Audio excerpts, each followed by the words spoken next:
Hey, everybody. Sorry about that. We are starting over because I was running into a lot of technical problems and a lot of distractions going on, and it was not an awesome start to that presentation. So, today we are talking about unlocking our unique realtor value. This is a shifting market, so we need to make sure we are handling a lot of those conversations in place and we are doubling down on understanding who we are, how we're working, and what we're doing within today's world, right? So, we're doing that because there is a lot of changes going on in our market. We have um, a shifting market, right? We actually dealt with a cold spring, so to speak, slower than most. Welcome everybody that comes in. If you guys do have questions, comments, whatever, please always put them in the chat box. I'm happy to see what we have there and any questions. I do get to see that on play. This is live. It is live. It's Saturday. We are doing a Saturday because there's a lot of things that have happened in place this year or in recent weeks. And I was gone for a week, so I'm trying to get in as quick as I possibly can and kind of hit about some hidden big items that I think are important for us today, right at the moment. So I want to talk about understanding your unique value proposition and understanding how you get to move forward with that. Again, the reasons being is cold market. One, two, the landscape of realtors is not probably is definitely changing for us. There are a lot of settlements that have happened recently. There are lawsuits still out there that we don't know how is going to change the stuff. We don't know how we're going to necessarily react with all these things. And these videos will come out down the road when we learn more and more about that. We're not going to get in detail about all the things that are changing today. I want us to be clear on who we are, how we're working, and more specifically, how we want to be adaptable in these markets, right? So that's really what I'm kind of focusing on today. Again, if you guys always have questions, please put in the chat box, even in the comments. I'm always trying to pay attention and help out where I can with this. So I do appreciate anything that you guys do and add from that perspective. Also in the community, in the comments, chats, if you're seeing this later, always please make sure if you have other questions or things you want to talk about, put them in there. I'm happy to do that. So, with that being said, what's changing? Why do we got to do this? Again, cold market, two, NAR settlements, realtor settlements, a lot of things going on in the news. A lot of, and be honest, miscommunication in the news. It's not always about being correct anymore in the news. It's about getting the information out. And you see a lot of headlines and stuff like that that are in place. So it's always about how we react to that and how we handle that. And we react and handle that by being who we are and being good about what we do and following the best steps we can. So that means we need to know who we are and what value we provide to our consuming public, our clients, our customers, our consumers that we are out there. We need to know what we do, right? Our negotiation skills. We need to understand our knowledge of the market, the industry, the changing landscapes better than anybody else goes, right? Average length of homeownership, NAR tells us, is between 9 and 11 years. That was an extremely different market. That's, roughly between 2011 and 2024, 2025, somewhere around there, or 2025, 2011 to about 2013, 2014, maybe 2015, right around there is where our homeowners are at when they bought last. So there's a different thing out there. Also, the buyers that are there today may have never bought before, but they did watch their parents go through this process and it's different, right? So there are a lot of things that aren't necessarily clear from them. That's where we come in, right? We come in and add that sanity to those consumers, customers, clients out there. So let's make sure that we understand that we are negotiators. We know our market. We know how we help and communicate and help them walk through that complex process of buying slash selling those homes that people need to get out there. This is where some of that value comes into play. So how do we communicate what we do? Well, first, we need to know what we do, right? Once we know those, we're going to want to make sure that we have strategic marketing out there, right? Identifying those value propositions, have flyers, have those online profiles out there, make sure we're in there. Having good content strategies in place for our business, right? These are going to be those personal stories that you've had, successes, probably even failures, to be honest with you, things you've learned from in the past. Also, talk about different case studies that are out there that you know of. It's always good to get third party conversations about what happens that we know of and we can speak on. It's always good. And then always use educational content that we have gotten through all the classes that we are in place, right? There's always new classes coming out. Don't kid yourself. There's going to be a ton new coming out right now, helping everyone understand putting that value in place. And when you have that content, you're going to be able to hopefully use that stuff and share it with other people. Blogs, social media, video platforms as well, that we can come out there and put some content in and also hopefully share with others that have already been put out there in that place. Also, don't forget, you've worked with past people, so those client testimonials are huge. Those client testimonials are big for us in our world. We need to make sure that we're getting those stories out there, how we helped them with tough transactions or how we made it seamless and easy and great to use, right? We want to make sure those client testimonials are in place. So again, having a market strategy, get that content marketing out there, use other resources as available, and then engage with your clients, engage with those past clients, current clients, future clients, engage with them, get out there and have those conversations. So that's kind of how we're going to communicate that conversation, that unique value proposition. But how do we display or show that value that we do and what we have in place? Well, I'm going to tell you right now. It's on my list here in my notes. It's actually the third thing, but I'm going to start with, because I think it's probably the most important thing. And I know everyone here that listens to me probably already does this because you hear me say it all the time. But focus on that personalized, tailored client experience.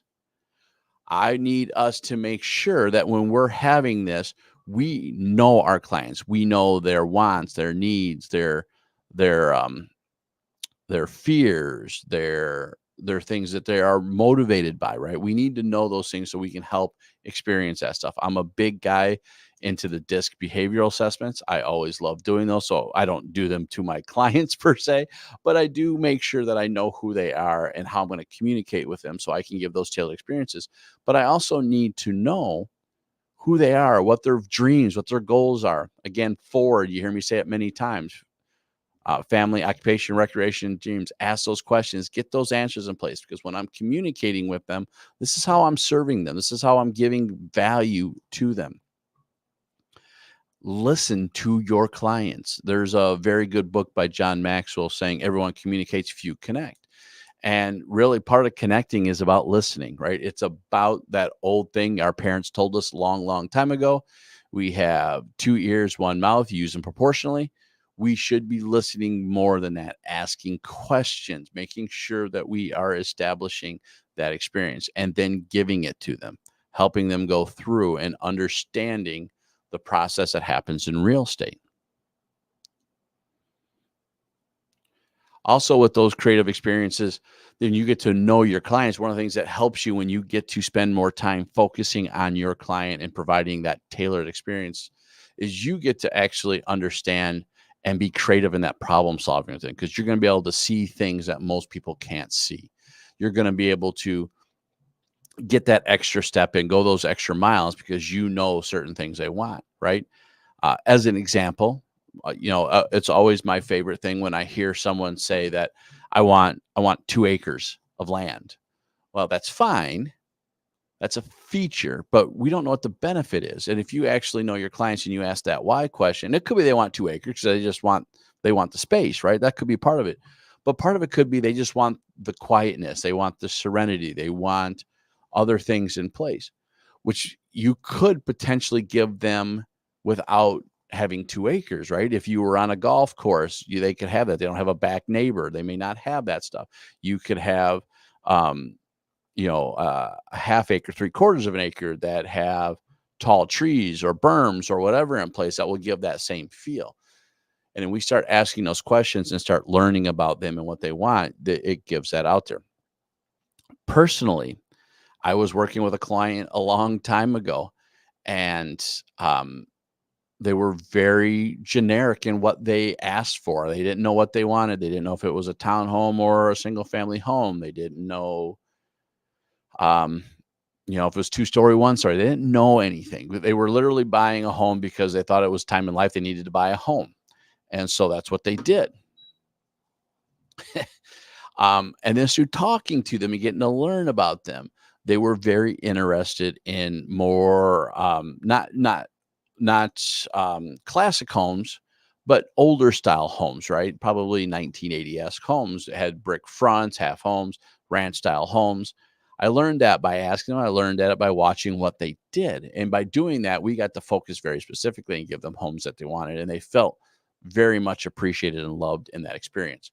So learn your clients, understand how to communicate with them, make sure that you are using that in place to make that work for your clients.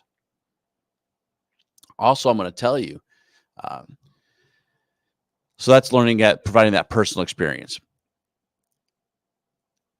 Today, more than ever, we have to be okay with our unique value proposition, being okay with technology. Now, I'm a technology guy, and I know everyone's going to sit there and say, it's that. And I'm not going to say you can't succeed in real estate without technology.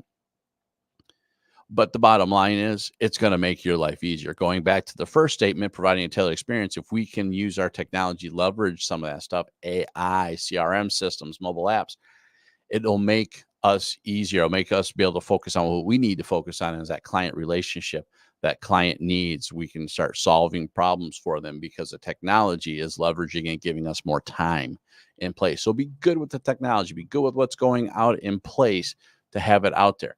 It does not ever going to be your get out of jail free card. It's not going to be the one end all be all, solves all your problems and woes, and now makes us $1,000,000. That's on us. Our efforts, our work is always going to make that in place.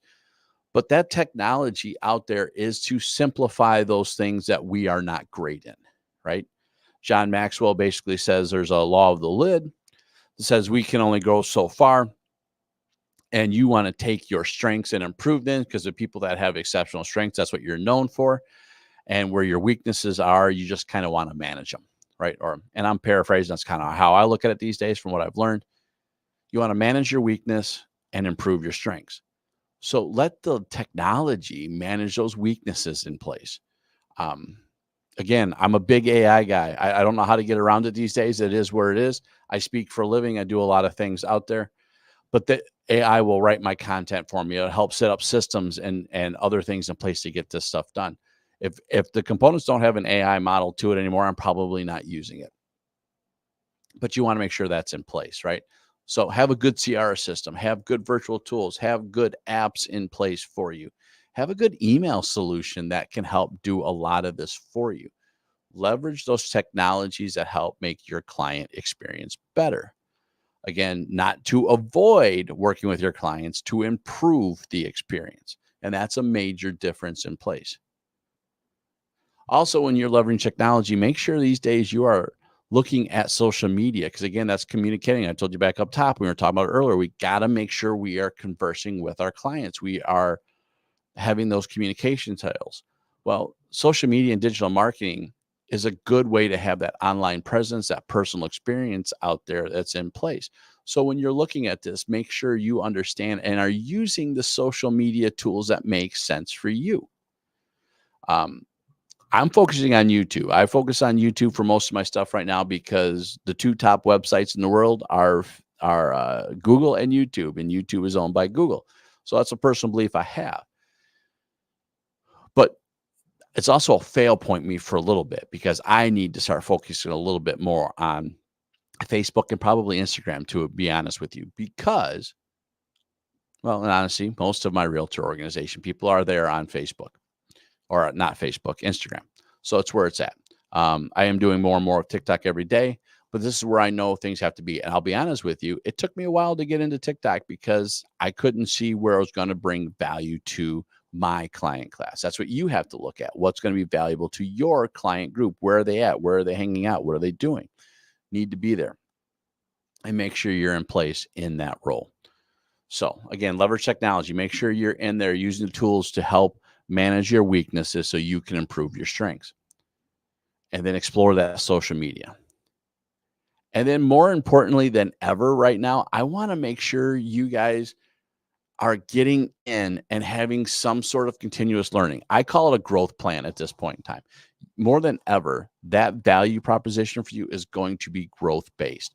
I need you to look at those educational offerings, things in place. Again, NAR is starting to offer some things for free. Get in there, look at those items that is in place, and make sure you're looking at them. They've done it a couple times, right? During the pandemic, they offered a couple classes for free to help us get through some stuff. They're doing it again, right?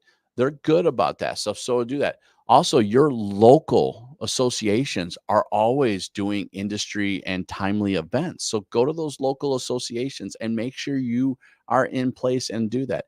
Go to networking events. It could be done by your local association. It could be done by your brokerage. It could be done by business partners in your area. Go to them because learning from others is what's going to make things different for us and different for you. It's going to help you be more involved.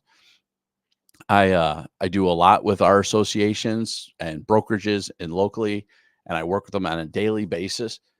And it helps me stay more involved. It helps me keep my knowledge set above everybody else's, and it helps me move forward. Being involved is a growth opportunity. It's also a value proposition. So stay involved.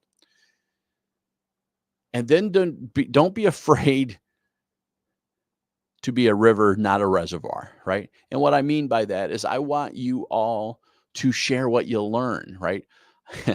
I'm an instructor by trade. I love training. I love doing these in place. I think it's great for me. But the one thing I will tell you in more and more experiences that I have every day is when you do this, you will never learn it better than until you communicate it and train it and talk to somebody about it. Now, I don't mean you need to do what I do on a daily basis and get up in front of a class and talk to people. That's a different skill set. But don't be afraid to share and demonstrate how you have implemented some of the things you have learned, because it's not only going to help someone, it's also going to help you strengthen that skill set. Um, it's a learning process. There's actually technical terms that go into place with that, but it's a higher level learning. And when you can do that and fast that, you have anchored it into yourself, and it will make you a better person, a better professional to get that in place. So don't hesitate to drop in there and make that in place. So those are 3, 4 things I was hoping you guys to understand for understanding your value and identifying it, right? Got to identify what your value is, how you differentiate yourself before yourselves. Ask yourself some good questions about who you are, what skill sets you have. And by the way, just have confidence that you have those values.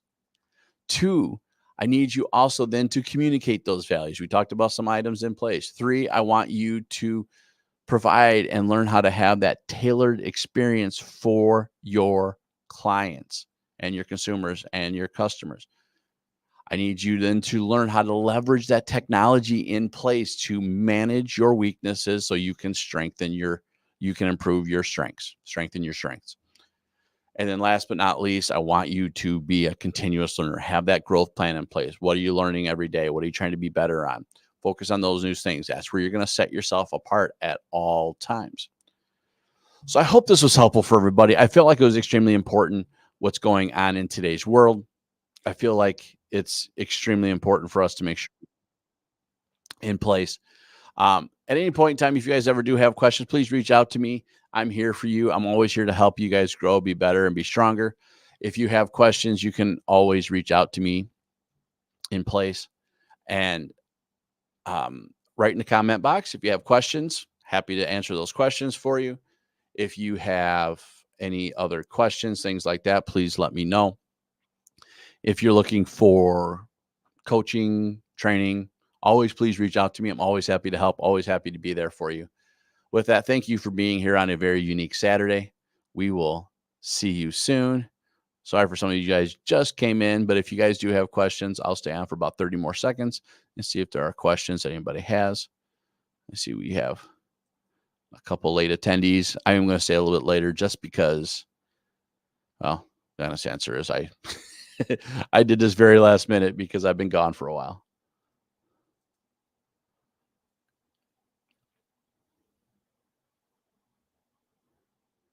And we're almost done with March. So if you guys are following the 12-week year, I would also recommend, by the way, jumping into doing another 12-week year review.